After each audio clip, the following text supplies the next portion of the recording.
Total film industry మీద చేసింది, especially movie artist మీద కార్డు ఇవ్వట్లేదని చేసింది. ఫస్ట్ ఒక క్లారిటీ ఏంటంటే మూవీ ఆర్టిస్ట్లో కార్డు లేకపోయినా యాక్టింగ్ చేయొచ్చు, అవకాశాలు వస్తాయి. అయినా కూడా ఆ అమ్మాయి మన ఆఫీస్కి వచ్చినప్పుడు ప్రెసిడెంట్ గారు కూర్చున్నారు, శ్రీకాంత్ గారు ఉన్నారు, నేనున్నాను, అందరూ ఉన్నాం. అమ్మాయికి మేము ఇదిగోండి ఈ అప్లికేషన్ ఇచ్చాం. మూవీ ఆర్టిస్ట్ అసోసియేషన్ తరఫున ఈ అప్లికేషన్ మేము ఇస్తే కానీ ఎవరు ఎలిజిబిలిటీయో కాదో అని వాళ్ళకి ఇస్తాం అప్లికేషను. ఆ అమ్మాయికి అమ్మ నువ్వు మెంబర్గా చేరు, నీకు అప్లికేషన్ ఇస్తున్నాము అని ఈ అప్లికేషన్ అమ్మాయికి ఇచ్చాము. ఆ అమ్మాయి సంతకాలు పెట్టి అప్లికేషన్ ఫాము ప్రపోజర్ సంతకాలు లేవు, ఇంకో సంతకాలు లేవు. మాకు కొన్ని సెట్ ఆఫ్ రూల్స్ ఉంటాయి. ఏ సినిమాలో యాక్ట్ చేసిందో ఆ ఫోటోలు పెట్టాలి.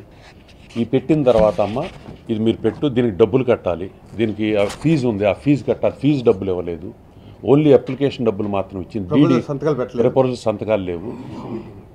ఈ మన ఓన్లీ అప్లికేషన్ ఫామ్కి సంబంధించిన 1000 రూపాయలు మాత్రం కట్టి మిగతా డబ్బులు కట్టలేదు. అడిగాము మేము, ఏమ్మా ఫుల్ఫిల్గా లేదు, ప్రపోజల్ సంతకాలు లేవు, ఫోటోలు లేవంటే నేను తర్వాత ఇస్తానండి అని చెప్పింది.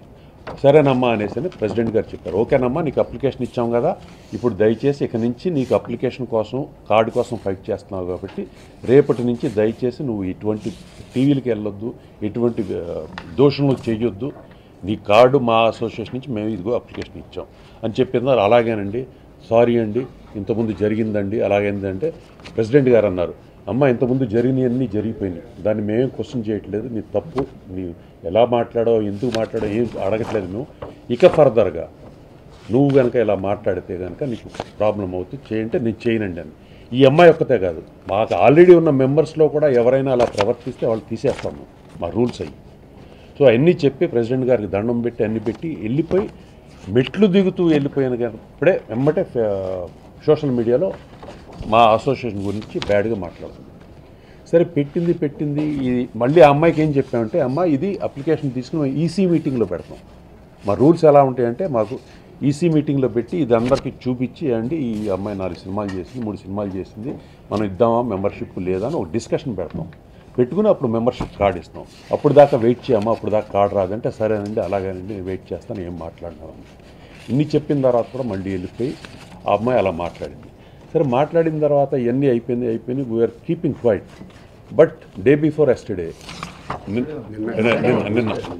నిన్న అమ్మాయి అల్టిమేట్గా మన కార్డు, ఇప్పుడు అమ్మాయికి మూవీ ఆర్టిస్టేషన్ కార్డే అని అంటే అప్లికేషన్ ఇచ్చాం కదా, కార్డు ఇస్తా ఉన్నాం కదా, మరి కార్డ్ ప్రాబ్లం అయితే నిన్న అల్టిమేట్గా వచ్చి the way she behaved here, stripping her self is ultimate.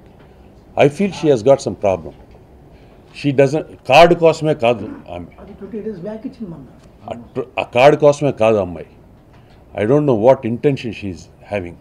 ఇన్ని చేసినా కూడా మేము ఇవాళ మీటింగ్ పెడుతుంటే ప్రెసిడెంట్ గారు చెప్పినట్టు నిన్న అమ్మాయి చేసింది అతీతం, అల్టిమేట్. ఇక ఇప్పుడు కూడా మేమందరం మాట్లాడకపోతే చాలా తప్పుగా ఉంటుంది, నిజాలు తెలియాలి అందరికీ అనేసి అని మీ అందరికీ ప్రెస్ మీటింగ్ పెట్టి ఇవన్నీ చూపిస్తున్నాం. అమ్మాయి సంతకాలతో ఉన్నాయని దీంతో అసలు ఆ అమ్మాయి ఆగిపోవాలి. మీ అందరికీ ఇప్పుడు చెప్తున్నాం, ఈ కార్డు ఇస్తామన్న తర్వాత కూడా ఆగకుండా చేస్తుందంటే అల్టిమేట్.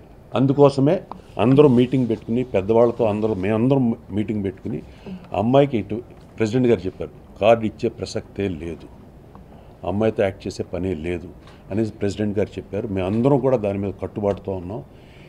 ఈ అమ్మాయే కాదు, ఇలాగ ఎవరు ప్రవర్తించినా వాళ్ళకి మేము ఇదే చేస్తాం.